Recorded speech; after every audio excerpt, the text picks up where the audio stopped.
I think there's lots of meaningful discussions about how we price our work, and because we don't want to depreciate the whole value of the category by making things cheap, but we want to make it as accessible and inclusive as possible, especially to folks who are marginalized, don't have a lot of money to spend on things like this. My name is Jeremy Gage, and welcome to the Draw Your Dice podcast. This is an educational show involving all things tabletop role-playing industry. Listen alongside me as we hear from creators, entrepreneurs, and supporters about their personal best practices, principles, and philosophies. I encourage anyone from the budding game designer to a seasoned publisher and everyone in between to sit down with us and enjoy today's episode. Hello, everyone. Welcome to the Draw Your Dice podcast. My name is Jeremy Gage, as you heard in the intro, but as always, the show is never about me. It's about who I brought, and I have brought a doozy of a person for you. Welcome to tonight's events with the founder of Leverage Play, the designer behind Diegetic Games, and creator of Story Synth, which we will get into. I would like to welcome to the show Randy Lubin. Jeremy, thank you so much for having me on. I discovered Draw Your Dice, I feel like a couple weeks back, and have just loved diving through the archive, and it's just such a good resource to the community. So thank you for having me on, and thank you for the show. Yeah, of course. Thank you. Thank you for being here. As always, Randy, for those who may not be aware of who you are, would you just give a brief introduction of yourself along with some plugs so that people can find you, get into contact with you, because I can't guarantee that they will make it throughout the entire episode. So I want to make sure they can find you and buy your stuff. Sure thing. So my name is Randy Lubin. Pronouns are he, him. And I have a bunch of different presences online. So my personal website, randylubin.com, will direct you to other places. My Twitter handle is also @randylubin, and I tend to post about all my things there. But if you want to check out specific projects, Leveraged Play is my serious games consultancy where I design games for organizations to help them explore the future and explain the present. So you can check out some serious game stuff there, and I also write about it on my blog, which you can get into at my main site. And then Diegetic Games is my consumer game studio. And it's just about, fun, easy storytelling games, some tabletop, some LARP. And most of those games are also on itch at randylubin.itch.io. And what other presences do I have? I think that probably has you covered, and you can find other ones from there. Story Synth, as you mentioned, is a web platform I've created to make it hopefully as easy as possible to go from idea to playing a game if you're making a prompt-driven storytelling game. And you can check that out at storysynth.org, and I'm sure we'll talk about that soon. Yes. Amazing. And yeah, there's a really helpful intro video over on YouTube on Randy's channel where you can check out how to use Google Sheets or Excel or whatever your sheet choice is and get yourself set up for StorySynth goodness. In addition, Randy, as always, as an additional icebreaker to this show, what has been your path all the way up to sort of Leverage Play and Diegetic Games? What was maybe your first role-playing game that got you really interested in the hobby? And sort of what was the first spark that said, ooh, I could design games? So I got into designing games pretty much from when I started playing games, or storytelling games. And both sort of came to me a little bit later in life. So my first career, which is kind of still happening a little bit, is in the tech scene. Early stage tech startups helping to make cool, new emerging technology do great things for people. And so I moved to San Francisco. I was in my 20s. One of my favorite ways to hang out with people was playing board games. And through that, I kind of discovered two things. One, there were some board games that advertised themselves as storytelling games, but while they were fun to play, didn't tell good stories. And that kind of gnawed at me like, I bet I can make a game that is like fun to play, but also yields like an interesting story with a good narrative arc and good characters. And at the same time, this is probably like late 2013, I played a couple of my first like role-playing games. And my entry to the hobby was in the like quirky indie side of things. So I think my first three were Fiasco by Jason Morningstar, Microscope by Ben Robbins, and I think a hack of Lady Blackbird by John Harper. Thank you. Yeah, and so like my entry was very much the like quirky indie bespoke mechanics side of things, which I loved. And so with those two impulses at the same time, the introduction to the tabletop scene and the impulse to create like more card games that told good stories, I started working on my first game, which was a game called Platypus. My collaborator on that is Raf D'Amico, who is currently designing a game called The Zone, which is super cool, and you should have him on the show. And from there, it was like, cool, I just designed a thing. It wasn't really in conversation with a bunch of other storytelling game designers. It was just like the two of us off in our own world being like, what would make an interesting game? So I like look fondly back on that because there aren't strong connections to other streams of design. But in any case, we designed that, we released it sometime in 2014, and from there I started getting a lot more into the indie storytelling game scene, understanding some of the different games and conventions that were happening, and so that was sort of the start of Diegetic Games. I was lucky to find an awesome scene of local designers in the San Francisco Bay Area, and through like a quirky startup thing, we had access to this huge Victorian mansion in San Francisco, and would just hold these days, like once a month or so. I was co-hosting that with Jay Lee of Vermilion Games, and she's just a phenomenal designer, and she was also my like gateway to LARP and American Freeform LARP, and that like completely blew my mind, because I went from like, oh, there's this like weird cool tabletop thing to like, oh, and you can be embodied and acting, and it like scratched this itch for improv and acting that I didn't even know I had. So that was super cool, and I just got to meet like more and more great designers in the Bay Area. And from there, it's, you know, probably around that time, maybe a little bit later, got into the serious games through some friends of mine at a company called Scout.ai, where we'd been talking about games for a while, and I love games, and they had the idea to make a game around elections and how bad actors might manipulate elections, and how, more importantly, I guess, how technology intersects with elections. And so we teamed up and created this game called Machine Learning President, which was a like mega game. I think we had 50 players playing it. We ended up running it twice. It was an in-person thing. We were running around, lots of coalition building. We had a little station that was like an ad buying table with like interesting demographic info. We had a tech bazaar. I think it was even like a black market tech bazaar where it was like, oh, here we can get some speculative new tech and figure out how we can use it to influence the elections. And so it was just like this lovely experiment in like applied games. We got a bunch of people who would never have described themselves as gamers, and they were LARPing. They were loving hamming it up in character. We did a first run in San Francisco. We did a second run in collaboration with Peter, I'm forgetting his last name, from Wait, Don't Tell Me, in Chicago. And so we flew out, we did that. We had a former U.S. senator show up to that. So it was just like one of those, like, it was started as like a fun project or idea, and suddenly, like, we had some very serious people playing it, and that was just awesome. And so from there, one of my collaborators on that, whom I brought in, is this guy, Mike Masnick, who is the founder of TechDirt, which is a news site that covers the intersection of tech and policy. It's, I think, one of the best places for really insightful commentary on the intersection of tech and governance and society. And so he and I just started teaming up for game after game that's been on the serious game side. So most recently, we designed a game about the future of money for Mozilla. Prior to that, we did a successor politics game called Threatcast 2020, which was in the lead up to the 2020 election. It was very focused on like how might bad actors be using technology in the very near future, and how might we prevent them from doing so or mitigate the damage. So lots of serious games on that side. And so over the past few years, Leverage Play I've been lucky enough to be able to spend more and more of my time on serious games too, which is just an absolute treat. Wow, amazing. Wow, very, very cool history. One initial question I have, since you came a little later into game design, coming from a tech startup background, we talked a little bit off mic about how you're looking to really add technology to the modern landscape of game design, but what have you found that's been applicable from your tech startup career into game design, right? Because we're going to potentially talk about something like StageGate later, which I don't know if based on the article you sent me, it doesn't seem like it was focused around game design. It seemed focused around very like science style iteration. So yeah, what did you find that was applicable from that period of your life into this new period of your life? A ton, actually, and a ton across the board. So I think the two biggest areas there was crossover. One was in the approach to prototyping for a startup and the approach to prototyping and playtesting for a game have tons of crossover. So if I'm working on a startup idea, I will jot down a bunch of directions it might go and then race to test it as fast as possible. And depending on exactly what the idea is, that test might just be a survey that's sent out. It might be something I draw with pencil and paper, like if the interface is a key part of it, and I share that with potential users and get their feedback. Or maybe it's just quickly coding up something that I can then share a link and just watch somebody screen share as they look through it. But the idea is to like race to as fast as possible, get something that's testable. And sort of adjacent to that, it's focus on the biggest risk first.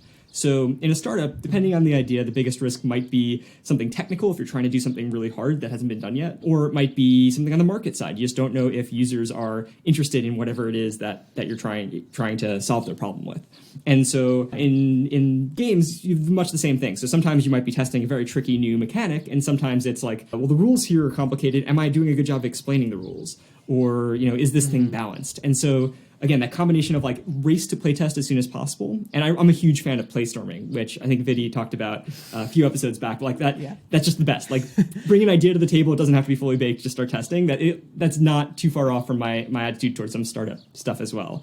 So that's some of the stuff that I bring over from the tech side. I think the other big category is just thinking things through from a like user experience design, and I think this will probably come up later in conversation too, but like making it so that you're thinking about the user experience from when they first hear about your product or your game through to after the game or the experience of the product live is over, and really thinking about the journey throughout the entire thing and making sure you're best setting up the user or player for success, and bringing all of the different design lenses in sort of up and down the design stack, from like the very specific visual elements to what they're thinking about when trying to have a model of like what's their cognitive load, what's their understanding of what they're engaging with, all of that. Yeah, absolutely. Wow, that's, I think, then what's going to be really cool, I think will be an easy transition, is let's get into the meat of some game, right? That game in particular, I think, is going to be Behind the Magic for us to start with, because you talked about how you got exposed to the LARP scene, you found out you had an itch for improv that you didn't really know you had before, and it seems like this is also within, like, through play is also like, hey, we're just gonna run as many improv scenes raw as we can. Let's just gamify it. So what was the spark for Behind the Magic, as I always start this off? The spark actually lay in a earlier game I had made for the 200-word RPG design contest, which I'm not sure if it's still going, but for a while it was like a once-a-year-ish thing. You had to compress a whole game into just 200 words and share it, just plain text, which is a wonderful idea for a game jam. And so I had submitted a game called Good Morning Magic Land, which itself was inspired by Hello from the Magic Tavern, which are you familiar with? So a comedy podcast. The idea is, the frame story is that a Earth podcaster from Chicago has fallen through a magical portal, ended up in the magical land of Foon, I think, and is just recording podcasts with the magical creatures and beings that he encounters there. And it's just this wonderful exercise in world building where each guest is effectively building out a new part of the world.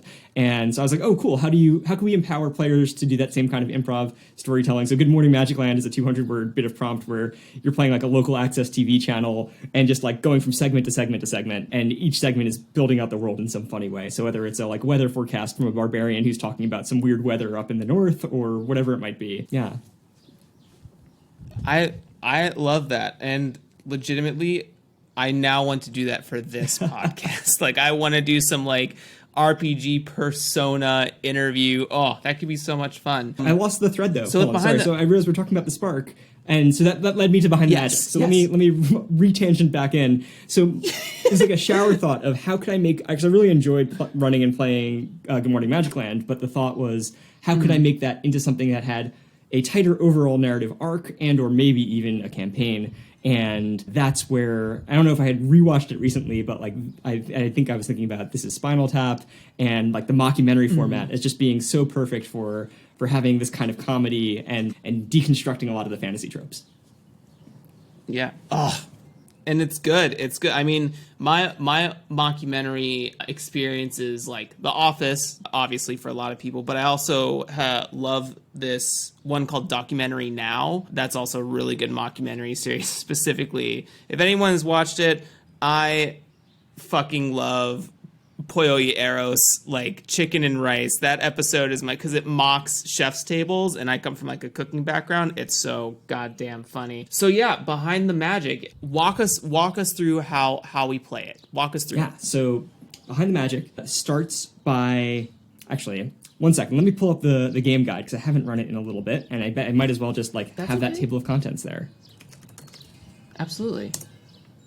So one of the things I did in the design of Behind the Magic, and this is one of the things that I love happens in the LARP world that I'd love to see more in the tabletop world, is having game scripts. So Behind the Magic, the first page of it is a little bit of, the first two pages are some meta information for the facilitator. So like what kind of space do you need, how much time do you need, how many players. And everything else in there is read aloud during playtime. So you don't even need to read the whole thing in advance if you don't want to. All the information is conveyed. You don't need to worry that as a facilitator you're leaving anything out. It's just all there. And so in this case, the different beats of it. So I do something that a lot of LARPs do, that some RPGs do, which is having some initial workshopping. That being like the general term for how do we prepare to play this game. And that's everything from getting on the same page about the topic, talking about safety, making sure people understand the rules to the extent that they need to. And one of the principles I have across a lot of my experience design is getting to interactivity as soon as possible. So I'm sure this is different than the initial pass from when I was prototyping Behind the Magic, but it was a lot of like, cool, how do we get people interacting so it's not just rules, and then, a half hour later we're just starting to play. So here I cover like, genre and tone and safety just to get people on the same page. And then it's about choosing the overarching quest. So the frame story for Behind the Magic, you are a group of very incompetent heroes who are on an epic quest to save the world and up in the air whether you're going to succeed or not. So the first part of that is figuring out, okay, what's the quest going to be? And I have a few sample quests topics. So for example, there's an evil necromancer raising an army of the dead. They must be stopped. Or a charismatic bandit is redistributing wealth from the rich to the poor. You must capture them. So this also echoes a thing I do a lot, where I have 5 sample quests you can start with, and they're all just one sentence, or you can do your own. And I think so much of my game is like, here's some options, but you're always empowered to do your own. And this really hits to like, how do I make games beginner friendly and accessible? And a lot of that is just having powerful defaults that if you have a good idea, you can always diverge from. But like, if you're not feeling as creative, or you just don't know, if you're not ready to take that risk, you can always do something obvious, and that's going to work. So go ahead. No, no, I love it. It's what I like. I had Dan Phipps and Collie Laurie on the show earlier per the recording of this episode, but not out yet. Maybe, I don't know. Time is an illusion, but we were talking about Collie doesn't come from a tabletop background. And so she was saying that a lot of games sort of have this, or at least a lot of the games she was initially exposed to sort of have this subtextual understanding that you've been playing games for the last 10 years. And so you have certain assumptions about how to do things. And Dan and Collie for Gem Room Games talk about how they want to design their games to say, if this is your first game, we're going to hold your hand through it. Like there's no ifs, ands, or buts about it. And I think that's something to really consider in the modern design landscape, because we're seeing a big swell of people being interested in the tabletop role-playing game hobby in general, even if that is D&D, but D&D in itself is not an easily approached game and makes a ton of assumptions about what you know as a role player, not just on the improv front, but also in the mechanical sense and assuming your cognitive load and everything like that.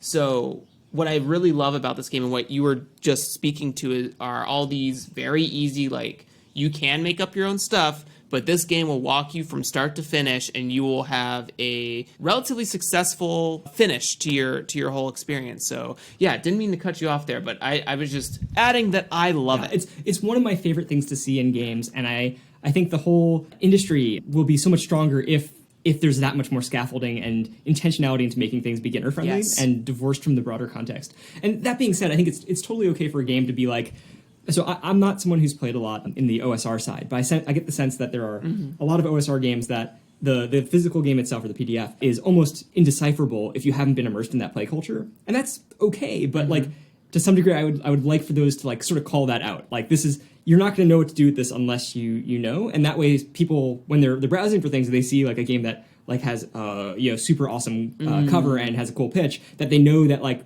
if they've never played a game before, maybe that isn't the one to start with. Sure. Interesting. I think that's interesting too. Yeah, exactly. Setting the expectation of like, hey, this is like, I don't know. I don't know if I'm in the wheelhouse of adding ratings to games as far as like expert versus beginner game, right? But I do think there's something to be said about, I'm sure people are scared to do that because like, ooh, those are dollars I'm turning away. But it's like, at the same time, that's also potentially a bad review you're adding to your repertoire, right? So why not set those expectations and then adjust from there? And I think one of the biggest projects that like we as a scene, as an industry, can be working on is like, how do we grow the number of people who are playing storytelling games by 10x, 100x, 1000x, and like expectation setting, proper onboarding, all of that goes so long to prevent people from bouncing out and to make it feel like a very approachable hobby. I love all these sort of like business terms as well, because when you called the workshopping, like the session 0 workshopping, I find that to be a much more like indicative, like again, it's one of those language friendly things where it's like, hey, you're new to a game, you may not understand what the term session 0 means, but what we're doing is we're going to workshop the setting together, and then we're going to start playing. Like that sort of, and I love this concept of like onboarding, using the term scaffolding, like all these things are really powerful, and I think it's adjustable language we could start using in our, maybe not necessarily game design, but more in the language in which we present our voice in constructing the text for our game, the copy for our game. A good example of that, and I'm pretty sure I'm getting this right, and I'm sorry if I'm not. So Jason Morningstar has a lot of games that he's designed that feel like they're LARP, or like American freeform LARP, that he stopped calling LARP. He just calls it, this is a storytelling game. You're going to tell a cool story by doing a thing. And I think that's really helpful because people have so many preconceived notions about what an RPG is or what a LARP is. And especially for his games, which don't cleanly fit into boxes often, just saying, hey, this is a game, and we're going to discover what that means, and we're going to be clear of what we're going to ask of you. But it helps leave some of that baggage at the door. Mm-hmm.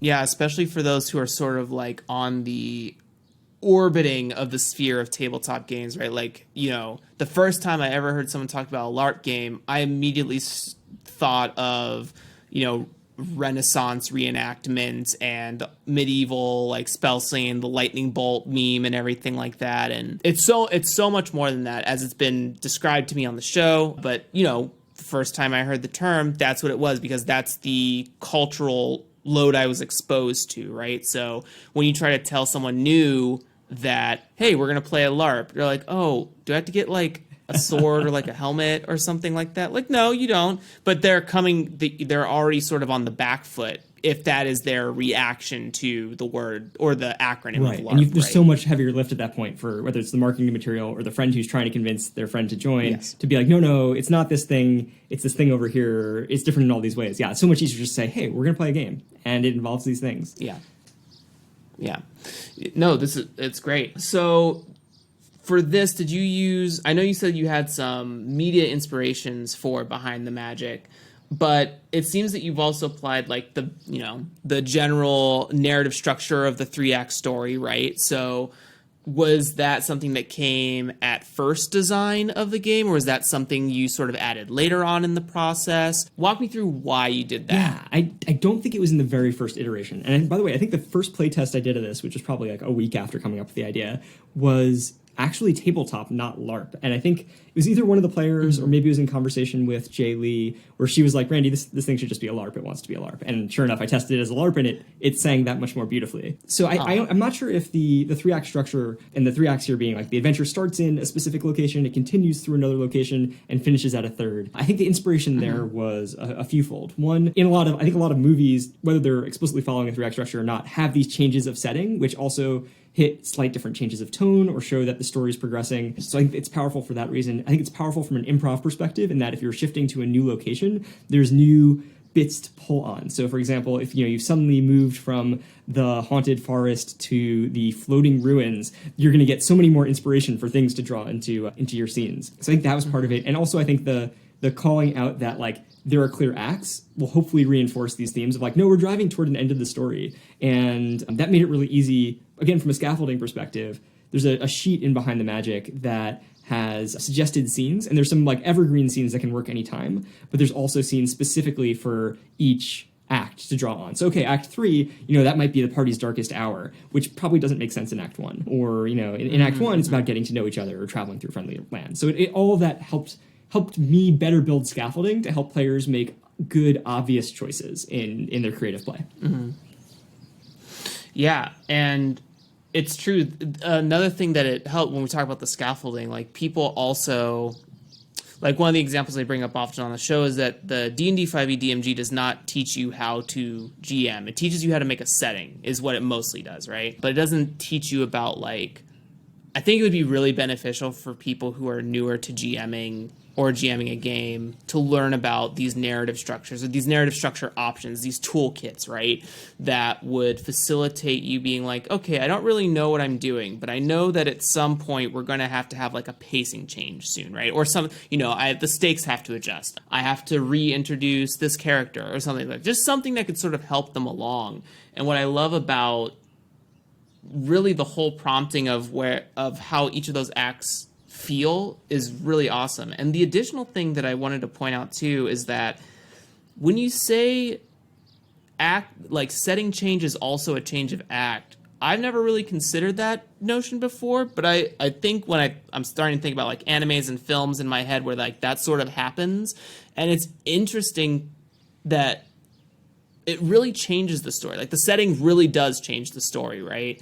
Maybe not in my like first years of GMing for D&D 5e, maybe that's not something I considered, but there's definitely a leverage or like, you're in the sleepy rural town with a mystery, right? That's going to add a different context than if you had that same maybe mystery in a ancient ruin with nobody there.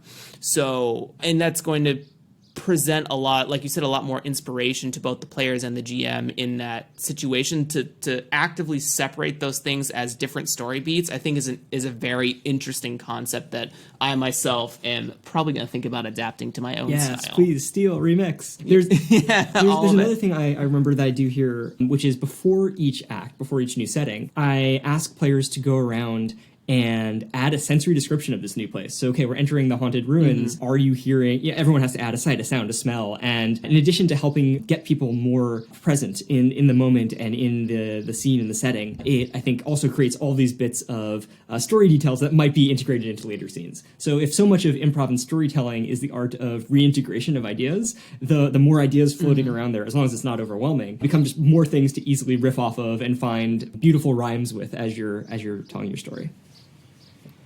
Especially when it doesn't come from a single person. I just recently had Tracy Barnett. I just spoke with them Tuesday of the recording of this episode, and we talked about how, oh shoot, just lost my train of thought. What I just said. Tracy Barnett. And sensory details, or maybe participatory world building? Sensory details. Yeah, so it was about player buy-in, and it's this like initially when you're first sort of learning a GM game, D&D 5e will always be the subject of these examples because it's the world's current most popular role-playing game, and D&D is something else other than RPGing, but it is the concept of like switching it on its head where the GM is the person who has to give all the detail. They are responsible for the world Bible, right? But I think you create a stronger buy-in for people who get excited about playing stories when you say everyone here has to add a detail to this, whether it's the location, whether it's the NPC that just showed up, right? It's like if you present those, like you say, reintegration of ideas, everyone gets to say like, ooh, I helped make this and now I own a piece of it, right? Like I have to take ownership and responsibility for this narrative element, right? And I think that's very powerful. Exactly. And it provides just another bit of interactivity. So if whatever reason, and I've done this different ways in different games, but like if whatever reason you're looking to break up a chunk where it's a bunch of rules or exposition, or perhaps if it's a bunch of scenes and somebody might not be present for a couple scenes, it's just a way to get even a light bit of interactivity so nobody's sitting for too long without doing something and contributing to the story. Yeah, I had, Andy Burdan. Yes, Andy Burdan. And we talked a little bit in his episode about post-elimination mechanics. So the difference of like the example of poor post-elimination mechanics is something like Werewolf or Town of Salem, where you're just sort of like, you're still in the game, but you're forced to watch until the end. And that's not necessarily fun. But instead, games like mostly pointed social deduction games or elimination style games, but like Blood Under the Clock Tower has a mechanic where if you die, if you are eliminated from the play group, you still get one vote left as a ghost, and you still get to contribute to clues about your role or other things you've heard that other people are saying that may be untrue, even though you've been removed from the game. So like when you think about where are the moments in my game that I've built in that there is a lull, and can I keep someone even lightly engaged the whole time, right? By giving them something to add to the scene. I think about there's a homebrew rule I once read for D&D 5e that someone made up where they call it spiritual rallying, where like if the party splits up, you can have like a very small quip of like 2-sentence scene where They're like, man, I was really impressed by Gorgog's strength earlier in the chamber, and then you can use that to give them inspiration, right? Give them that advantage on their next die roll. So it's like you can still be interacting 4 rooms away, breaking meta, whatever. I don't know. I don't care about meta. But, it's that concept of keeping people engaged when you split them up. And I think the most detractful moments that I can think of in my playing career is when 2 people are having an endearing scene, but not everyone likes to just watch. You know what I mean? Like, not everyone likes to watch the TV show unfold. So figuring out how to add ways to keep them engaged is very cool, and I love that you did that. I think that's awesome. Here and some other examples of games that do that well. I feel like, Blades in the Dark having flashbacks as a core, like, written into the rules thing, I think is a brilliant approach. And I think games that allow players to come in as NPCs is really helpful. So in Behind the Magic, I very much be pulling people in who their main characters aren't in the scene as NPCs, and that's really fun. And then, to some degree, like, the extent that you're encouraging play to lose, then everything that you've just talked about is that much more important. Like, I've had Behind the Magic games where people will kill their character off in Act 1 and then haunt the party as a ghost, or come in as a series of different NPCs. My favorite was someone who, I wish I could credit who it was, I forgot who did it, but they were playing just like a random peasant villager, and the running joke became that they kept being killed, and they kept being killed and replaced by one of their brothers or sisters who had a like very similar sounding name. And so like by the end of pretty much every scene they were in, someone from their family would die at least once. This became just like this reoccurring motif, which just I love that. That's so hilarious. It was me all along. I would love for that. I think they may have joined the villain in the end. Sorry. One last example here of games that do that well. Yeah. So Archipelago, which is a GM-less game, does a really great job of this, because at any point when somebody can say, that's not so easy, and then you pull a card from the not so easy deck, which complicates things and says, oh, that thing you're trying to do, yes and, or no but, or some combination of that. And again, like, everyone's engaged, because even if you're not directly in the scene, you could always be looking for a place to be like, ooh, maybe we can complicate this in an interesting way. Maybe we can send something off on a tangent. So giving people that like narrative agency is just also like awesome, because now you're always paying attention, because there's always a time to meddle with the narrative. Yeah, I love those sort of like metal mechanics. Ooh, that would be.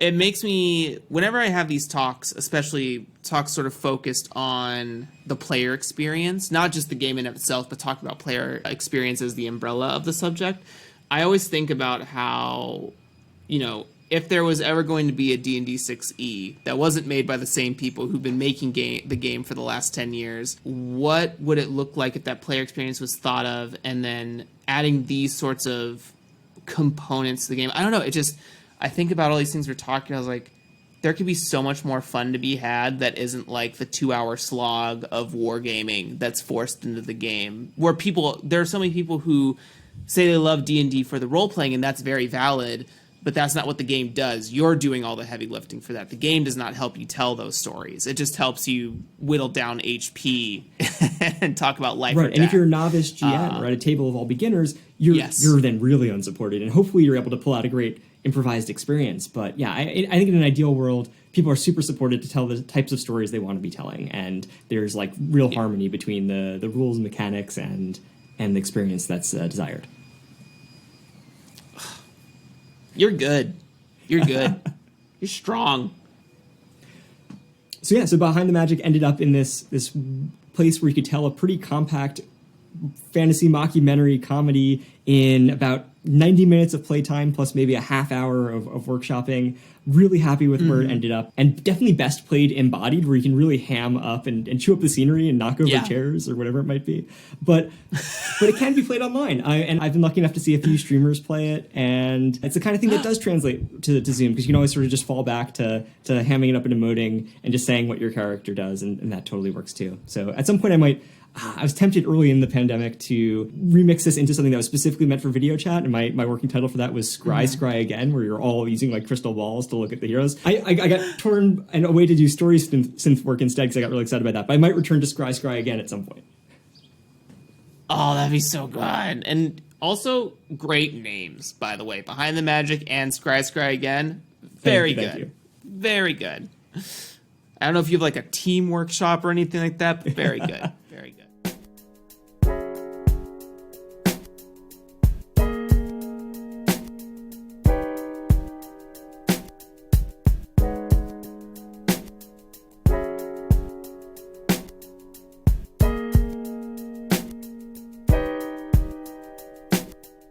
Well, let's break up the mechanical talk a little bit. Usually this is the trend spot, but we had an interesting subject we kind of want to get into, and I want to learn about as your application of it. What is, Randy, what is stage gate design? Oh, love stage gate design. So stage gate design, and I to give credit, I originally encountered it through Daniel Cook's blog, Lost Garden. Daniel Cook's a video game designer who also, I believe, runs the Horseshoe Workshops. So Horseshoe Workshops, a bunch of game designers get together and write these super long essays on topics like what are cozy games and mechanics that promote coziness in games. Anyway, check out Horseshoe, but Daniel Cook's blog has a lot of interesting thoughts on game design process, and that's where I discovered StageGate. So StageGate is a process for coming up with and refining game ideas and taking them to market. I think it originally originated in industry and like a portfolio of product management, but the simple bit of it is that you're starting with a lot of very, very simple ideas and pitches, and over successive rounds, refining those ideas,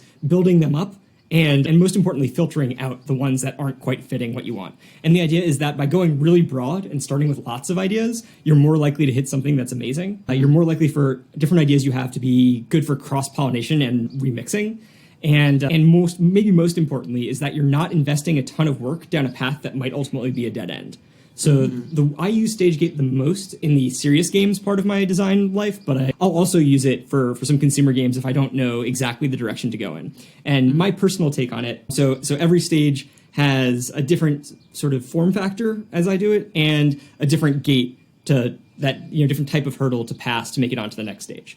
So for me, it starts with a lot of like, let's just get fragments of ideas. So not even a cohesive game pitch, but what might be a cool mechanic? What might be a really interesting narrative beat or moment? What might be a feeling or sensation that I want players to have during the game or maybe walk away from? Also during this time, I'll try and write out some goals to help reel the game in scope. So for example, I might say this definitely needs to be an RPG or needs to be a LARP, or on the serious game side, maybe this needs to work for 15 to 30 players, or it needs to last at most 2 hours. Those types of things. And one of the reasons I love this, and especially the first couple stages of the stage gate, is I can run through a client who maybe is not a game designer, maybe hasn't played that many games, and it's a great way to do still some collaborative design because they are so free to just throw out lots of ideas too, riff off of my ideas. And also, I can tease out their preferences as we talk through what things at different parts of the funnel are interesting to them and why.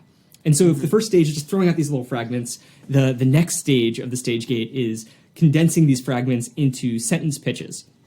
So a sentence pitch probably has, this is going to be a LARP, and the players are going to fall into factions and hear roughly what the factions are, and we're maybe going to have a little bit of game state or something like that. And the idea is that I might go from 20 to 50 idle like little fragments of a game idea to maybe 10 to 20 sentence level pitches, and now we can suddenly start trading off. Well, I really like what this part of this one, this part of this other one. Maybe we can remix it into another pitch, and that starts.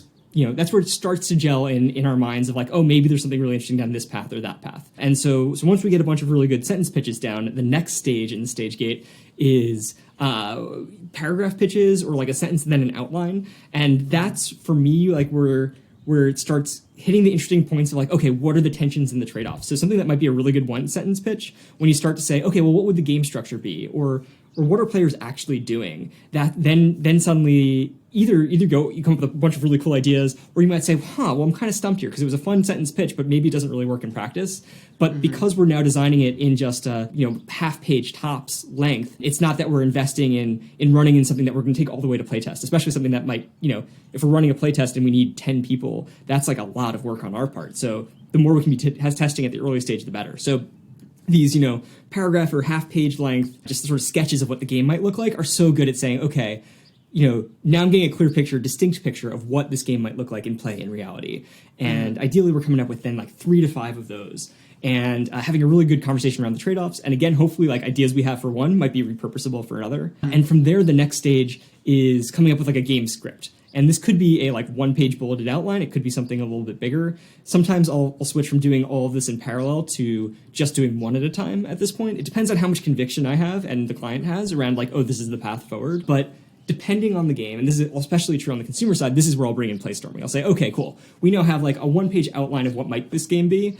let's try it out. And so play storming for a consumer game might be like, let's just dump a bunch of material on the table and play it out. If it's a serious game or simulation, sometimes it'll be, okay, we're going to talk through what we think the different players or the different factions might do at every point. And some of the key questions there, do people always have interesting decisions to be making? Is there interesting tension? Do they have the right context and information? And sometimes, in this design process, we'll realize like, oh, well, this one player or this one faction, I'm not really sure what their goal is at this point. And at that point, we need to back up and say, well, is this the right framing? Or how can we provide better scaffolding? All those sorts of questions. So, if this stage is like the outline stage and we're either talking through play in like a granular level or we're play testing, then once we have some confidence, ideally by the end of that one, we know, okay, here's the rough direction of one specific pitch that we're going in, let's go and start refining. And then the stages from there are probably not too surprising to anyone who's designed, but then you're coming up with an earlier draft, light drafts to more polished drafts. Depending on the arc of the game,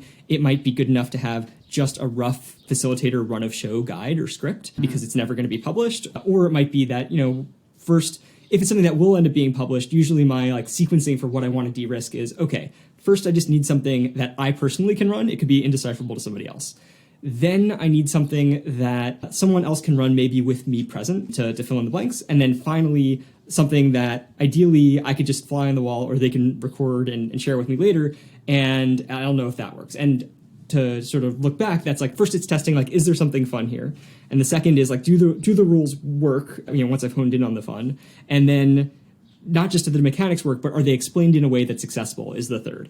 And again, sort of with the principle of like work on where the biggest risk is first and do as much as you can with doing as little work as possible to learn and optimize on learning. Like that's where like the repeated layers of playtesting or play storming I think are so effective because you get to explore a lot more space and you get to save a bunch of time that might have been wasted down a dead end path. I built up a whole note card. Here we go. No, this is very cool. So I'm a very structured style thinker. Like I love the guideline of a process. I love being able to repeat a process to do something.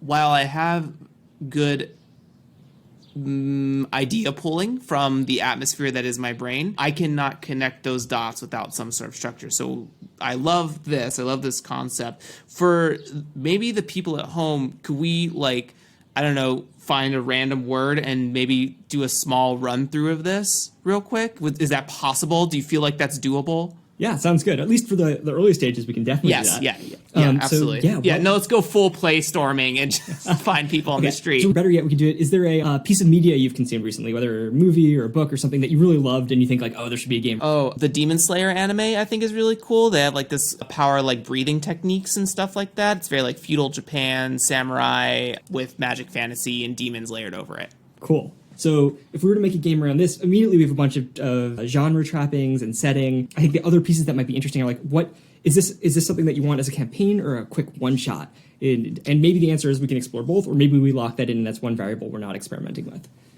Definitely something campaign. I see some like progression or power growth things that happen in this. Cool. So if power growth is important, like these are all things that you can sort of like write at the top of the page. Like here are the things that I know I want in this. So, I can explore beyond the bounds a little bit, but I'll cut things out at different stages if they're not meeting and aligned with those goals. So, right. So then the next step would be, okay, cool, let's brainstorm a bunch of mechanics that we might want in here. And some of it might also be like, what are the types of scenes and beats? Like, is this a game where there's a lot of violence and physical conflict, or is it really about emotional stories and growth?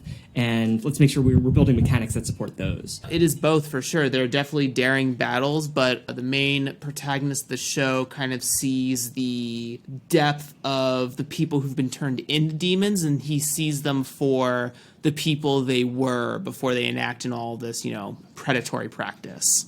Ooh, very cool. So some of the things that I'd start jotting down is like, okay, cool. So there's this element of like who they were and who they are now. And like, so one fragment might be like, is this a game where there's lots of flashbacks where you're meeting characters and then flashing back to see who they were before they became this demon form? Another, on the mechanics side, I think there's interesting bits. Like I am a big fan of like everything is a remix. Everything humans do is a remix. And so to the extent that there's like things you can pull on in the game design world that makes sense to remix in, at least as like jumping off points. So like, I think that's where, like, this one in particular, I have no idea what would be the right fit, but writing down, like, maybe is there an interesting, what would this look like if it was a belonging game with tokens? Or maybe there's a path where it's like, what would this game look like if So I'm not sure how the show's framed, but like, so there's one central character who's the...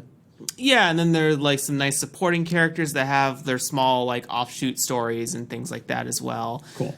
So I could see a game like, what if this was GMless and it was all the supporting characters and you're kind of taking turns with all the supporting characters, but that one central character is shared by everyone.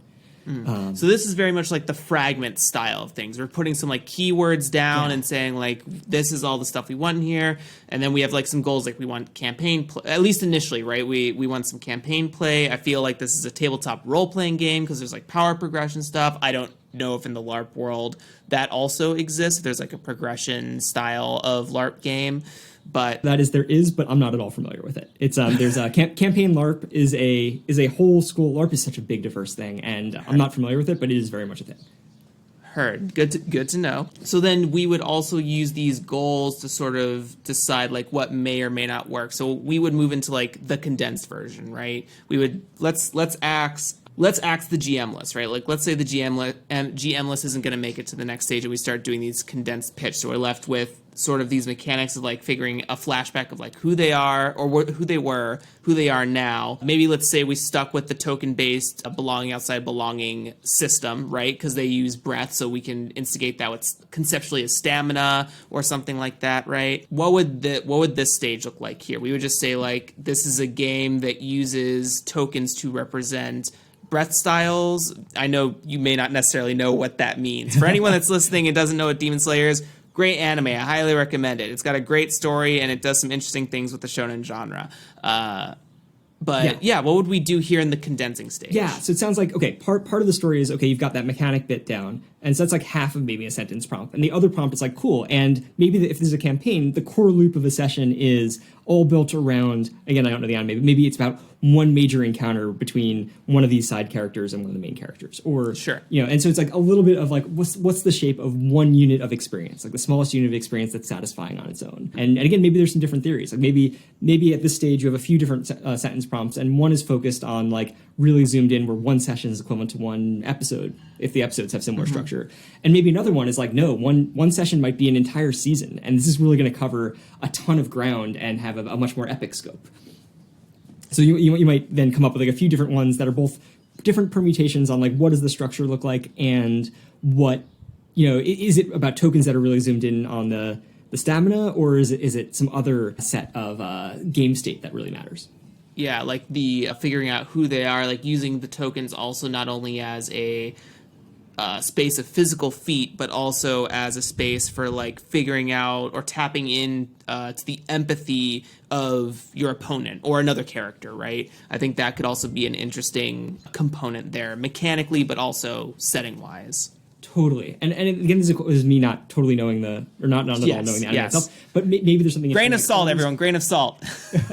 Right, but I could see forks where it's like, okay, these NPC characters, or these more minor side characters, are we quickly churning through them, or there's a lot of like play to lose, like where they might die, but that's okay because it's going to tell a good story? Or are these characters we definitely want sticking around? And like, so that's maybe another design fork. And then another design fork might be like, okay, are we mostly everybody keeping the same side character, or is it that we're all pulling them out of a pool in the beginning and rotating around? And I think like these are all fun design fork questions. One of the things I love doing, and I think it works very well within this stage gate approach, is just noting here are all the design forks where I had at least two interesting ideas, but I decided to go down one. Let me flag the other, because if I hit a dead end later, I can just come back and be like, oh, well, I'll just try it this other way. Mm-hmm. Mm-hmm. So then from this stage, we'd move into sort of the paragraph pitch. This is something where like, I don't know, maybe it's on the back of the book, or, the idea is that it's on the back of the book and sort of gives an idea of what the game is, right? So this is a game where you play demon hunters who are trying to rid the world of demons, but do it in an empathetic manner, because that's what our troop does, right? Like would that sort of elicit this sort of third step? Yes, and I think depending on the depth you want to go into, there's no canonical stage gate stages. So I think that could be its own step. And depending on your goals, like if you were trying to get potential players or feedback from potential players or collaborators, or maybe fans of the anime, or maybe people who've never heard of the anime but seeing if it still resonates, that's a perfect shareable thing that you can just be like, hey, does this pitch interest you, or do you prefer this other pitch over here? Like, I'd love feedback. So you definitely do that as a stage, or you can sort of skip slightly further ahead and have that same detail, but then also have a few bullet points. Like, so the bullet point, like in a given session, the following things happen in sequence. First, you do activity phase 1, then activity phase 2, then activity phase 3, or whatever it might be. Interesting. And then you would write out the game script from this point forward, sort of like more an elongate, like you have a set of rules or mechanics that people can play with and instill with, and this is if you run it, like if it's indecipherable to everyone else but maybe you, and you run it and it sort of executes, and you're basically at this point now playstorming and reworking it until it gets to a state where it can be run without you, and that's like something to really start iterating upon, right? Is that sort of the framework? Exactly. And I would say that that first thing, you don't, depending on what you're trying to do and if you have collaborative partners or not, you don't even need to have a game script. You can kind of just gather some friends and be like, I'm going to dump a bunch of tokens on the table, and we're just going to, I have this thing that's half-baked in my head. We're going to see where the fun is.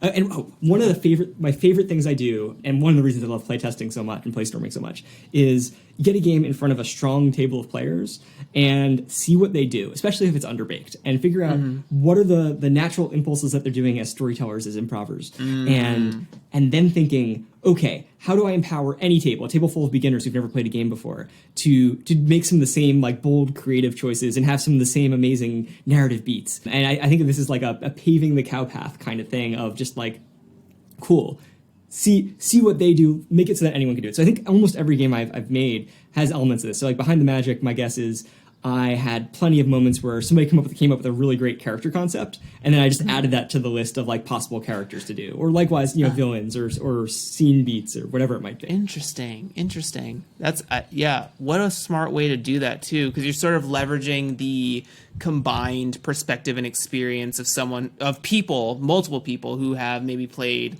I don't know, I'm making up a number for the sake of this hypothetical, but they've each played 30 different games that don't overlap at all, and you're trying to see where that experience brings into what feels like a strong version of play, right? And then you want to take those examples and place them in your design so that you can help others replicate that strong experience. Totally. And it's not just games they've played, it's movies they've watched, books they've read, and maybe things they've written too, because all of this just becomes great remix fodder. I would say another thing I'll do, depending on the game, if it's specifically a game that's trying to tap into a genre, then I'll read the TV tropes page for that genre and like all of the links that come off that, because that usually has so many good examples of like the iconic beats. And I think it's interesting, if you're doing a non-interactive story medium, it's usually good to like shy away from like the biggest cliches. But if you're doing something interactive, those cliches become a moment of recognition where everyone's like, oh, we did the thing that the genre does. Interesting.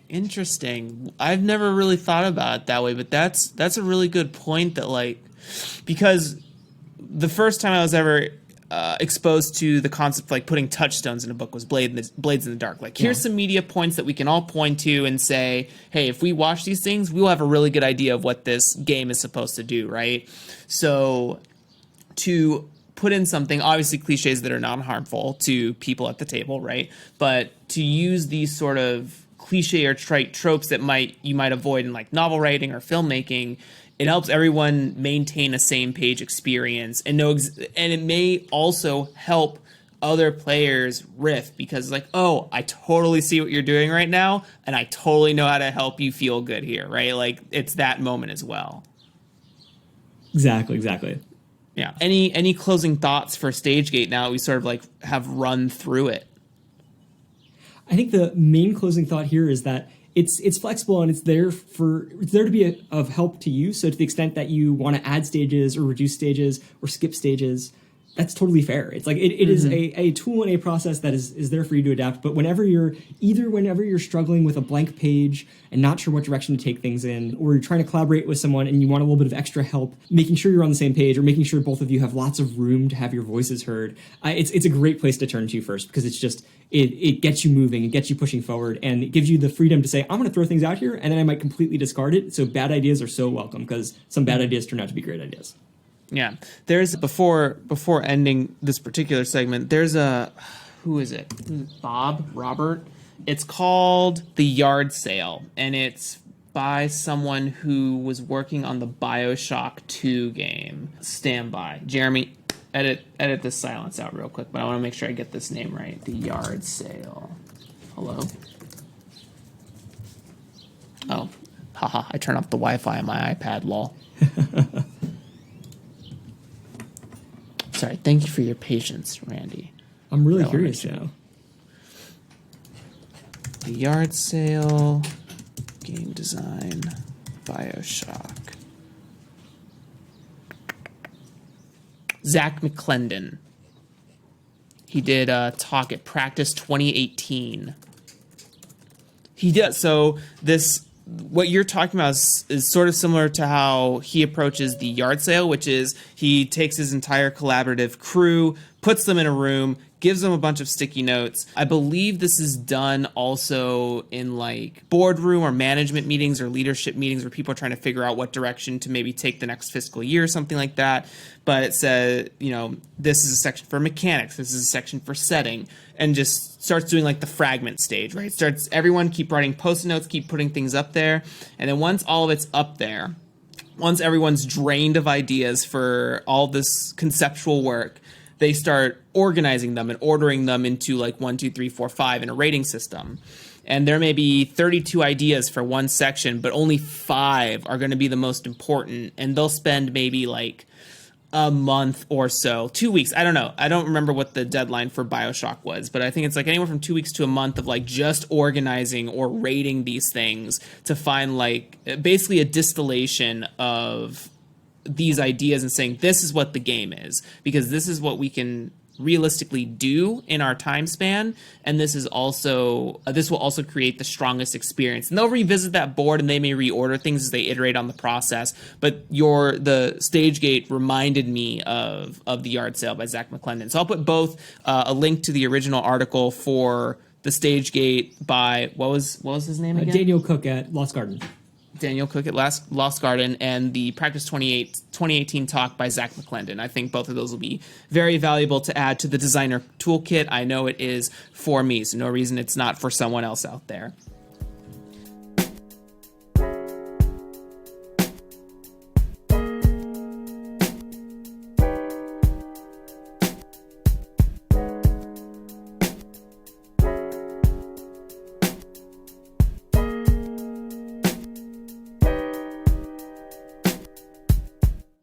I'm having a blast. Are you having a blast? I'm having so much fun. Like this is, I can talk about game design endlessly, and you have such thoughtful questions and extra context to add. This is a treat for me. Thank you. That will bring us now, Randy, into talking about Premise, which is sort of what I like to dub as a framework game, which I love framework games. I think they're very, very cool. But why don't you tell everyone what Premise is real quick, because you're the designer and you'll do a better job than I will. All right, sure. So Premise is a collaborative game that you will be together building and riffing on each other's ideas to come up with something probably weirder and more novel than any one of you would have come up with on its own or on your own. And the way it works is everyone has starts with a template in front of them. And there's 3 ways of playing Premise. You can do a setting, character, or a plot. And you'll all start out with the same sheet, and you can chain them together into rounds. But you'll all start with a setting sheet in front of you, and at the same time, you'll all start filling in a top-level pitch. So is this an abandoned base on Mars? Is this a beautiful post-utopia powered by magic? Whatever it is. And so everyone's writing simultaneously, so you might have all these different genres and settings all at the same time. And once everyone's done with the high-level pitch, you pass your page to the right, and you now answer the next box on the page. So if you're looking at the page, it's a sequence of these boxes with prompts. And so some of the boxes are like, what are the important factions here? What's a central conflict? What are the sights? What are the sounds? And so the way the game is played, you're just constantly rotating through, reading what was on the page already and adding to it. So maybe you had given me a pitch of the abandoned base on Mars, and I'll say the central conflict is, maybe it's haunted by the ghosts of the Martian pioneers who died here. And then I'll then pass it to the next person who might elaborate with some sights and sounds. And the idea is that you just keep going and elaborating until you get to the end, and then you share back with everyone what each of the settings turned out to be. And there's this wonderful delight of, I started it thinking it might go in this direction, but people just took it in this cool, weird other place. And there's this super delightful moment of just seeing which bizarre, cool ways things went. And the main inspiration for this was Exquisite Corpse, which I was about to say, yeah. Yeah. So Exquisite Corpse, for listeners who are not familiar, is a game that was originally pioneered by the French surrealists in like the 20s or 30s. And in that game, you start with a piece of paper and you, in the top third of the paper, start a drawing and have the lines from that drawing just slightly overlap below the top third line. And then you pass it on to somebody else who continues. Yeah, in that case, you fold over the top third of the paper and then continue the drawing for the middle section, and then somebody else does the bottom section. And again, the idea was like, let's provoke ourselves to make things that are beyond and weirder than any one person would be coming up with. So yeah, Exquisite Corpse, huge inspiration here. And you do it in premise. You do it for both setting, character, and plot. I would say yes, but do you feel like this is a tool that people can leverage when they're starting a game? Like if they have, if this is Blades in the Dark, and we knew what the setting was, but we wanted to add some locations, or we wanted to add something special for us to explore in the world. Do you think people could use this in that same medium? Very much so. And I think it's written into the rules that you're highly encouraged to adapt and remix this. So because setting is fractal, a setting could be a galaxy, or it could be a convenience store, it could be, just the inside of somebody's body, who knows. That, yes, you can do it to create neighborhoods in Blades in the Dark. You could do it to, let's stick with Blades in the Dark as an example. You could totally create a ton of NPCs by just playing character. So the three different modes of play, setting, character, and plot, are, you can easily just sit down and just do one of them, or just do one, in the middle of the rest of your game without touching anything else. I could see for a storytelling game, let's say you're doing a campaign and you've just arrived at a new location because you're traveling, and this is a great way of, even if it's a more traditionally GM'd game, of sharing narrative agency and responsibility, saying, cool, well, before our next session, because a session of premise, just one of character setting or plot, takes maybe 30 minutes, maybe a little less. So you easily could say, cool, before we start the session, we're going to play premise character and create a bunch of NPCs that we're probably going to encounter over the course of the session. I love it. I love these games because they help me. Again, I'm one of those people who like structures, who like templates, who like frameworks. I cannot create in a nebulous space. I know there are people out there who can. I am not that person. So I love when things like this exist. In fact, I was trying to make something similar to this maybe 8 months ago. I wanted to make like a campaign helper template for new GMs. And this is amazing. And now I'll just recommend this to people. So to get you that money, I don't see why I would need to reinvent the wheel on this one. What are some other framework games that you love? Because you call this a framework game. I'd love to hear your definition and some other games you think exemplify it. Yeah, so Tyler Crumrine's Beak, Feather, and Bone is a really great example of a framework game because it allows you to build up a location through history. There is another one called Apotheosis by Gordy Morphy. That one tries to examine the process and evolution of telling an oral story that doesn't get written down. So like urban legends and stuff could also be an example of this. There is also The King's Domain. No, what is it called? I literally just bought it, but it's by Sealed Library, aka Matt Sanders, and it is on my itch. Stand by. Maybe I'll just leave Google Chrome up. I just don't want my computer to scream at me. You have too many processes. My library. Dead Emperors, which has you make a kingdom. So those are like what my definition of a framework game is. Something where you can play, you gamify the traditional GM experience and sort of create guidelines and tools that maybe more traditional games are not providing you. I know that, like, again, the example, D&D 5e, the DMG, it has like villain prompts and setting prompts and gives you like some planes that you can explore, but I feel like those things are just a little too loose. They don't have you answer sort of the more foundational questions. There's another game, Tracy Barnett's You Are the Dungeon. A lot of the time when I first started playing D&D, and it's a classic dungeon crawl game. You meet in a tavern, you get hyped up, and then you go steal from other civilizations.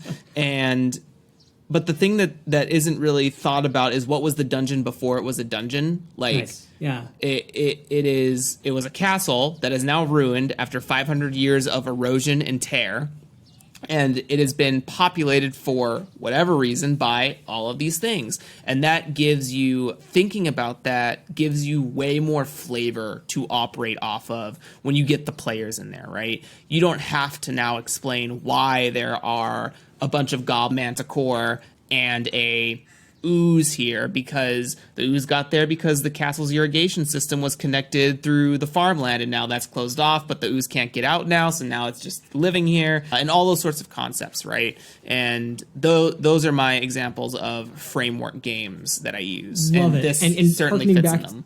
Harkening back to our earlier conversation, the players have more buy-in to the game because they've helped create the setting. There's more bits for people to riff off of. So even if the GM hasn't mentioned something being present in a scene, players might remember like, oh, isn't there this other thing we can now reincorporate and riff off of? So absolutely love it. Two others I'll throw out. So I think Microscope is great at building out like the timeline history. And then Dialect by Kate and Hakan at Thorny Games is through exploring the culture and language that emerges. So it's a game where you tell the story of the creation and decline of a language. And it is just, it is such a beautiful game, and it works really well in this framework way. So you can totally play a round of this to build out some of the world and then set another story in that world. I may have to get this.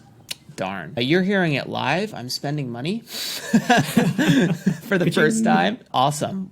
Very cool. Yeah, I love Premise. I think it does really cool things for people who may have a harder time getting into sort of that improv space. And I think what it also, your game specifically, helps people learn to create buy-in. Like it gives them permission to express themselves, because I think one of the traditional thinkings or teachings, especially when we, again, D&D 5e is like the GM holds all the power and you can't really speak up outside of the agency of your own player. And even like more modern takes on what it means to GM for D&D still doesn't really give you the permission to be like, yeah, this is a temple to my god. I would love, if I'm playing a cleric or a paladin or whatever, I would love to make sure that there's a bunch of a druid in my druid's grove. I'm exploring an ancient grove that belonged to one of my ancestors. I would love to see some of our flowers here, right? The GM may not necessarily be thinking of that, but you as the player who cares about that space should be willing or should be able to add that detail to make it more important for you and make it more evocative for everyone else at the table. And it also takes cognitive load off of the GM, who's already spent maybe 30 minutes trying to concoct this space improvly if they're not a prepper, and maybe even like they're tired from prepping all week and stuff like that. So I think it's important to play games, gamify, or introduce the permissions to say everyone gets to create something at the table, not just the player you're playing, not just the avatar sleeve you're wearing. Totally. And one other thing that is interesting, it wasn't part of the initial design inspiration, but it sort of emerged and is something I think is cool to reincorporate into other designs, is the fact that because you're all sort of simultaneously doing this writing and you're quickly creating a bunch of content. I think in a given session, you're coming up with, 7 or 8 things per sheet, per template. Because you're coming up with so many and you're constantly having to pass it around and then start on a new one, it's kind of freeing and liberating, because if I don't have something really creative to do for a given rectangle, I can just put something obvious or a clear, just like next step forward extension of what's previously written. And that's okay, because somebody else is going to get to it next and they might have a wild idea of where else to take it. And you know what? I'm about to see an entirely new sheet, and that might give me inspiration to do something really out there. And the idea that like you can, you're free to take really cool creative risks, and if it's too wild and out there, it kind of doesn't matter because there's a bunch of other content coming around too. And if it's the other direction, it's not that interesting, that's okay, because somebody else is going to step in and do something interesting. So it's like an incredibly forgiving space for taking creative experimentation. Very powerful stuff. I highly recommend, like, my other like term for them is like toolbox games, but this is definitely a toolbox game that people should add for sure. I think it's something that they should use the table in between sessions. What's also cool about these framework games is that they're usually almost always designed, because you talked about how each section of yours can be played in 30 minutes, right? A lot of these framework games don't take very long to play at all. Like Apotheosis takes maybe 30, 45 minutes. Beak, Feather, and Bone can take anywhere from 30 minutes to an hour, unless you want to play it like campaign style. And so what's nice about them is, if you want to keep the juice going, and you want to play all week, but you don't have a lot of time, you can do this outside of the game and still feel like you're attached to playing, and it almost elongates the experience for those who are able to do so. I understand not everyone's able to do that, but it could also be something that you do at the tail end of a session or right before a session, like, hey, we're about to go into this place, let's do a quick little run of You Are the Dungeon and let's make a dungeon, right? And I think that stuff is very powerful, and I think it should definitely be leveraged more in sort of the constant workshopping of your campaign, right? I think it keeps the energy high for that experience.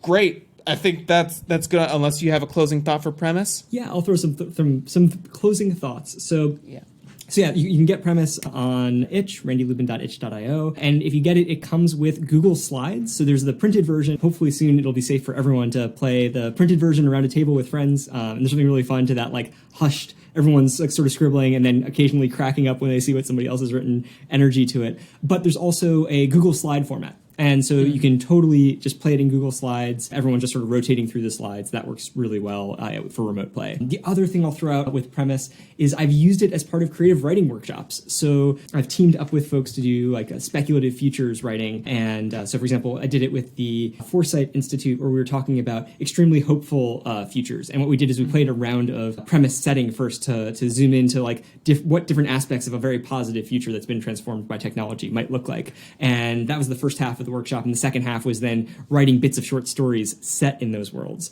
And so really great at just creating fodder for other activities, whether they're other games or fiction writing or something completely different. So good. And, I am a sucker for solar punk, so that sounds cool to me, and I can't wait to see those speculative fictions for sure. Great.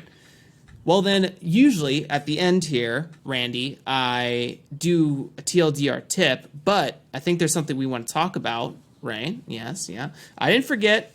It's just on the end here. Let's talk about what is StorySynth.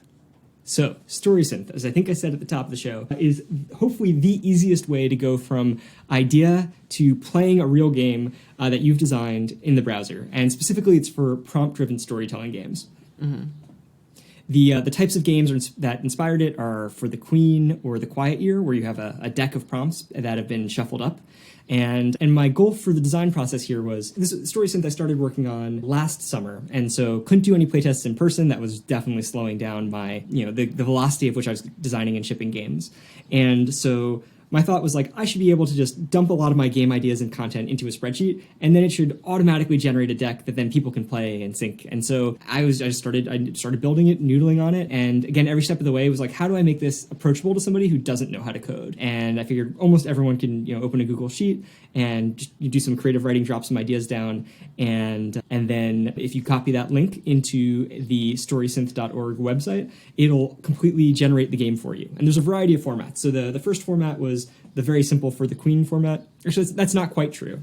So, quick tangent. Well, the initial game I designed for it, although the idea was very much to take in the For the Queen direction, was a game I submitted to Golden Cobra, which is a really great American freeform LARP competition that runs every year. Very worth checking out. Tons of great short free games. Really great inspiration of like different game ideas. Go check it out, goldencobra.org. So I designed a game for that called Dawn of the Monster Invasion. And the idea is that you're doing a spoof, so you're seeing the mockumentary spoof theme pop up again. You're doing a spoof of monster movies through 6 interviews.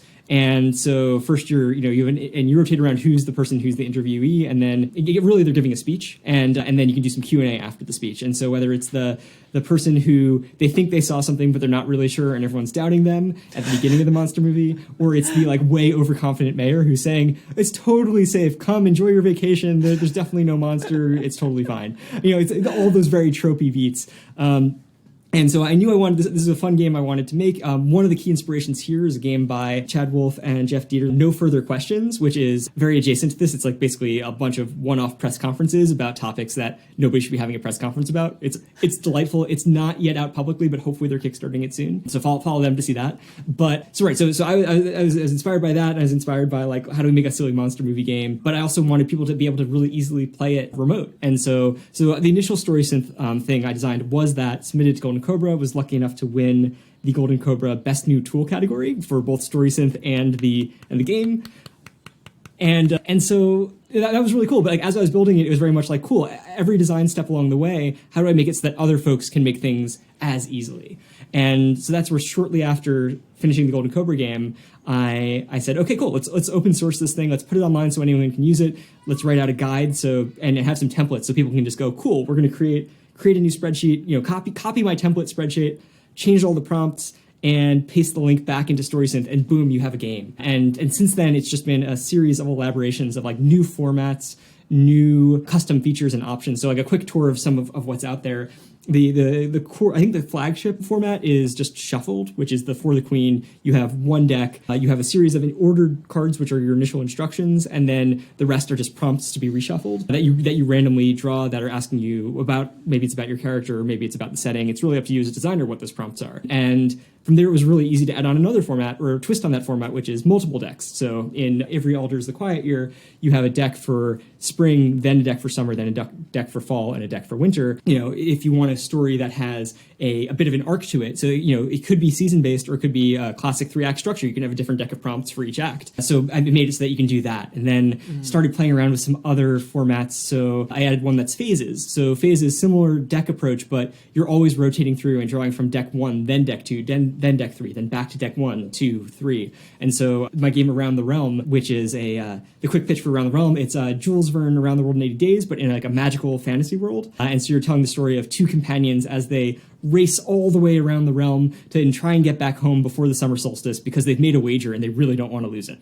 And so in this case, I'm using the phases format, and you are basically alternating through like a quirky mode of transportation. So we're going via a nexus of portals or via a flying ship, and then the next prompt is going to be an escapade. Is it that there's a mutiny on board this means of transit? And then the next prompt just tells you, okay, resolve that. So it's like get into trouble, get out of trouble, get into trouble, get out of trouble, as you sort of rotate around who's narrating. And so it's mode of transport, trouble, get out of trouble, and then you arrive at a new city, which might be a city of animated skeletons controlled by necromancer bureaucrats. And so you have to describe the characters entering the city and some of the sights and sounds of the city, and then you draw the next card, which is, okay, it's an escapade in the city. So maybe there's a case of mistaken identity, and they think that you are the great, necromancer scholar, I don't know, whatever you want to make up. And suddenly, you've been sort of like brought in, and they want you to be like teaching a lecture hall full of budding necromancer bureaucrats. And then you have to describe, okay, how do you resolve it? And so like this phase is like you're just going through and narrating, okay, getting into trouble, getting out of trouble, and then whenever you want, you can return sort of back home by hitting a button that takes you to the ending sequence. So I guess that was a long tangent into one specific game, but it sort of highlights my design. Like in this case, I was really excited to tell a game that involved phases. I think I had the idea for Around the Realm, but I didn't have an ability to do that in StorySynth. So that inspired me to be like, okay, cool, let me just code it up, and now there's another way to build games in StorySynth. And I think I love this project because there's just endless cool directions to push it in. And whether it's being driven by, this seems like an interesting format, let me build it and then make a game for it, or I really want to make this game, but I don't have the technology to do so let me build the technology. Like, both those are just like such a treat to explore. Not to mention all sorts of other extensions and formats. So if you want to keep track of characters or player turn order, there are all these extra little widgets that you can bake in if you want. But again, like the what it's simplified down to from a design process is, for the most part, I could just start with like a creative writing exercise. So in Around the Realm, I think that the game design side of that started with, let me come up with a list of 20 cool fantasy settings that are like isolated cities or regions that people might visit. And then let me separately come up with a bunch of complications. And then let me separately a bunch of modes of transit that are like whimsical or quirky. And it basically distills a lot of the game design down to just creative writing. And that's just, it's a really fun treat. And then the ability to like spend... So I've talked to friends who've built games with stories since. I was talking about Raf D'Amico, who I mentioned earlier, working on Zone. He designed a game inspired by the very creepy show Raised by Wolves about children being raised by a robot on an alien planet. And so he sat down in the morning, spent maybe a half hour to an hour coming up with the game and the prompts, and then we played it. So like the entire process of like going from like idea to playtest was maybe an hour for him, which is like the coolest. Yeah, that's amazing, because a lot of people feel like that's me. I'm one of those people. Feel like they have to spend so long trying to polish something that is going to be destroyed by play storming anyways. So I love that you've sort of facilitated a new, I don't know if I want to say new, but a unique and innovative way to do the design process and also create design constraints, because some of the, like you said, there's this parallel design formatting that's happening here, in that I want to put a cool game in here, but I don't have the tech. So now I work on tech. cool, I have the tech for this game, or I want to put a game now that this tech is in existence, let me design a game using those principles. And they keep resonating with each other and forcing you to sort of expand until, if that creativity stops producing juice for you and you leave StorySynth behind and it just exists, that's fine too. But I love that it is sort of it's almost like you create another framework game in a way that allows people to test the bounds of their creativity. Just another creative outlet, I guess, is what I'm ultimately trying to point to. Yeah, totally. And I think a lot of the momentum and the inspiration behind this is like, I firmly believe that everyone can be a game designer, and by lowering the friction to designing games, lowering that barrier, it just increases the odds that somebody's going to be able to take that first step and make something and have that joy of seeing something they made being played by people and people having fun and creating novel stories. And that's like, oh, it's the best. So if I can empower more people to do that, amazing. Where do you think the current nearest future of StorySynth is? Like, what do you think you want to add to its already existing state? So I think it's at a pretty good stable point for like a V1. Some directions that I might go in. So there's more formats I want to add. So right now there isn't a format where you get to choose what deck you're drawing from. So I think that's like probably an interesting one. There isn't a way of like holding cards privately in your hand. You're just always playing one card at a time publicly. So I think some secret information might be an interesting direction. And other directions, like at some point I want to do a huge UX UI overhaul to make it so the way I wrote it is instantly playable on mobile or on a browser, but it's the mobile version, while perfectly usable, it doesn't feel like it was designed mobile native. So there's some like visual bits I want to do there. The big leap forward, which is going to be a lot more work. A lot of the features and projects is like, oh yeah, this is an afternoon or this is a long weekend. The big thing I want to do at some point is to have really deep integration between the cards and game state. So right now through custom options, through adding a row to the top of your spreadsheet, you can say, hey, I want some basic game state. So track the number of players. It's okay. Here's an example: like the number of crew members on a pirate ship, the amount of resources, the amount of gold or treasure that you've amassed, and the amount of ammo you have left. Like you can do that easy state tracking, but none of that is connected to the cards themselves. So a bit of a re-architecting so that some cards will automatically start adjusting stats. Like that is a super cool direction that I think opens up an even broader design space. And at some point, I'll take a week or two and maybe just try and hammer that one out. That's a bigger one to chew on. And something I realized I'll call out because I didn't mention it earlier is one of the design principles behind StorySynth is that you don't need to know anything about code. You can just throw in prompts and get going. But if you do know a little bit of code, specifically if you know a little bit of CSS, which is how you visually style things online, you can really get custom with how the game looks and feels. So changing around the fonts, the background color, the text color, the spacing, like embedding images. There's actually a ton of flexibility because ultimately that prompt in the Google Sheet gets reinterpreted by StorySynth as HTML. So if you just put it as text, it'll be interpreted as text, but you can throw in all the HTML tags you want, all the CSS you want, and it'll just work. So lots of flexibility there to take it from like very, very simple first idea through to something that looks polished and distinct, and if you weren't told, maybe you wouldn't know it was a StorySynth game. That's amazing. And so we kind of have a clip of the far future, and I love that while the option is there, and it may have some friction for people who are like, ooh, I don't want to, it's still usable, but I'm saying there's probably a person who's like, oh, I don't really want to like super customize this. It doesn't fit my current needs, and I don't want to learn CSS. What I counter to that thought is that you're also allowing people to start learning about skills that they may not be utilizing, especially in a modern landscape, right? Like when we talk about HTML and CSS, at some point the new storefront is going to be a website. Like that's just, I mean, it is. I know people feel like I'm saying this, people are like, well, duh, Jeremy, that's already true. But like, it's going to be so much more the standard as time keeps moving forward. There's all these innovations I watched some videos with Gary Vaynerchuk, and Gary's always harping on about the future of the virtual assistant, the Siris, the Google Homes, the Alexas, and how Alexa needs a website to order you food or product from with that voice command. So there are businesses and markets that are going to look to expand. Even mom and pop stuff is going to look to expand into the digital plane, because that's going to be the version of least friction for those people. So I love that you're sort of saying like, hey, if you want to do some digital design, learn these relatively simple tools. Obviously, it's not easy for everyone, but I love the poke at it. I love that you're presenting that permission that you can learn this too, sort of thing. Yeah, and just like I firmly believe that everyone can design games, I believe that everyone can learn to code, and that, sort of as you were saying, it's a super empowering thing. Like I'm not a formally trained or classically trained web developer. I taught myself, and so I was able to build something like StorySynth without a lot of formal training or formal help, and a lot of it's just about little bite-sized projects and steps along the way. So to the extent that you're already starting to work on this, but you're intimidated by building a full website, it's easy to say, cool, let me take a StorySynth game and just start by tweaking some of the CSS. And I don't need to worry about all the code everywhere else. Just a little bit of CSS here, and I can immediately see the impact because there's like a super quick feedback loop.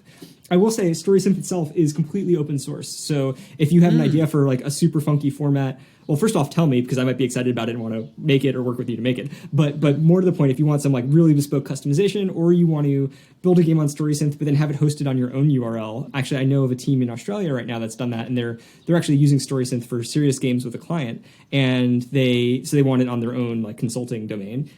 It's open source. They just were able to download StorySynth to their desktop, do a little bit of customization, rip out what they don't need, keep what they do, and voila. So, I mean, a lot of my ethos, and I think this echoes through my game design too, is that like everything's a remix, and the more that's out there for people to play with, the more accessible things are, the more amazing things that we'll all see, the better off we will all be. So like a lot of my games are released under Creative Commons licenses, and StorySynth is under an open source license, so people can do whatever they want with the code. And like, I don't know, some of that might just be me. You mentioned Solarpunk. Like, I love the Solarpunk vision, and I feel like I'm very much a like post-scarcity guy who's living in a world that isn't post-scarce yet, but like, let's drive toward it. Let's get there. Yeah, I'm super about it. I spoke with, like I mentioned before, Tracy Barnett, and they recently made a business model for themselves where if you subscribe to their Patreon, you get all of their games. Full stop. Everything that they'll put out, but what they've sort of transitioned into is saying, hey, when I reach 75 patrons, I will re-update this game. So creating like this altruistic atmosphere of like, hey, when everyone is paying for this and I feel like I've gotten the monthly income that I need to make this worth it, everyone gets to benefit, right? And what that really... And it's all different tiers. It's like 1, 5, 10, 15, 25, 50, and you can pay whatever you feel is appropriate for the value that you're getting here. But what's important about this is that it creates a version of accessibility that I think a lot of people are scared to do. I certainly am. I won't deny that. Like, I won't deny that I don't want to...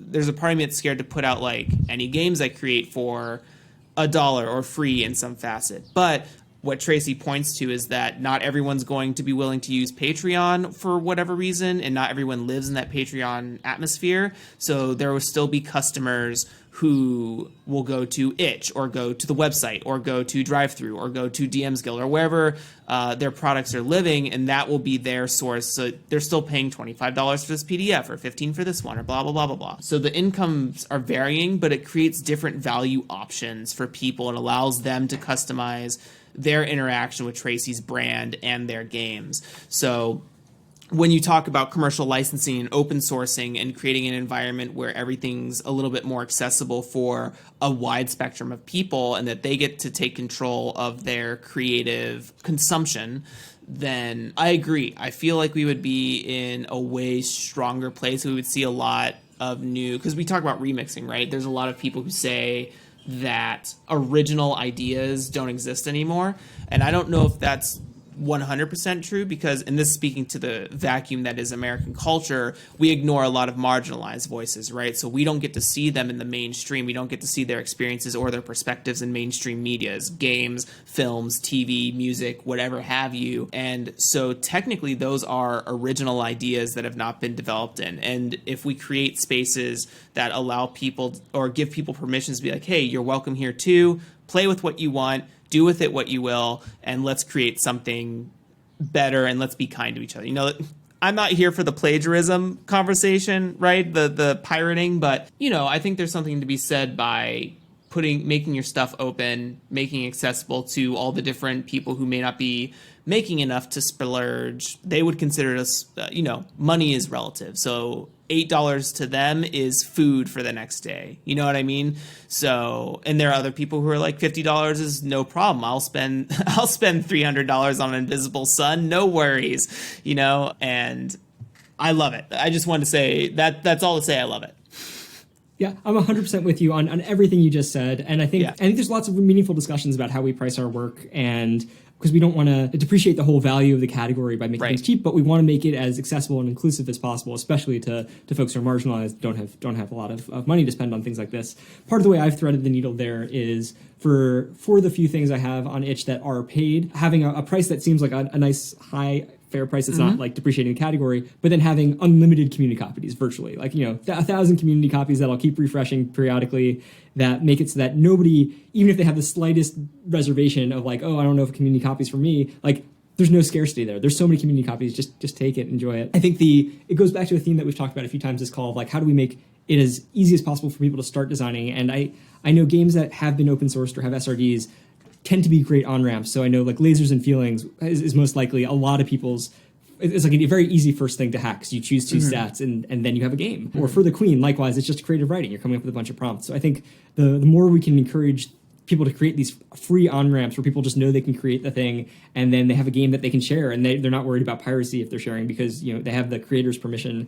I think that's great. It's the future. I want that future. Damn it. Post scarcity now.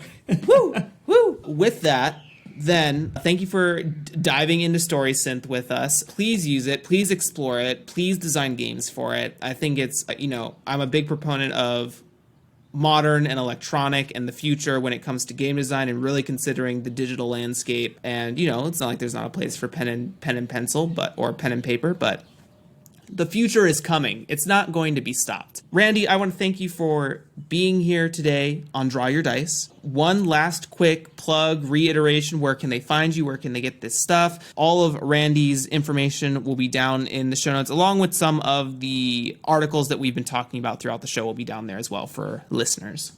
So you can follow me on Twitter at Randy Lubin or on my website, randylubin.com, for all of the broader things I'm doing. My consumer games live at diegeticgames.com. My serious games live at leveragedplay.com. And StorySynth is storysynth.org. There are, I think, 7 or 8 games already up there that I've made and other people have made too. If you make a game, I would love to hear about it. I'd love to add it to the gallery. If you want more features to be added, please reach out there too. I'm always looking. I'm part of what gives me motivation is somebody wants to make something and they want a feature for it. Cool, let me go code that up. So please don't be a stranger. Reach out, share what you're working on. And then, Jeremy, thank you so much for having me on the program. This was a super fun conversation for me to have. I've really enjoyed your questions and your extra thoughts and the different mental models that you've shared too. So this has been a huge treat for me. Woo! It's just I'll say it, 2 geniuses in a room just chatting. You know what I mean? Just chat. I have 0 games. I'm not a genius by it, but Randy is. Follow Randy. Follow Randy's blog. Listen to Randy. Randy's got good stuff. With that, thank you everyone for coming in today. Thank you for listening with us. I learned a lot from Randy. I hope you certainly did too, and we will catch you next time. Say bye to the people, Randy. Bye, people. Bye, people. All right, that's a wrap. Thank you for taking the time to sit down and hang out with Randy and I. We really appreciate it. You can find links and resources down below in the show notes, such as getting in touch with Randy or other episodes with similar topics. If you want to be a part of the conversation, please come and join the community Discord server. Also, make sure to subscribe to the Draw Your Dice Patreon, where you can get access to early releases of episodes from as soon as we interview. Thanks again for stopping by, and as always, I will catch you next time.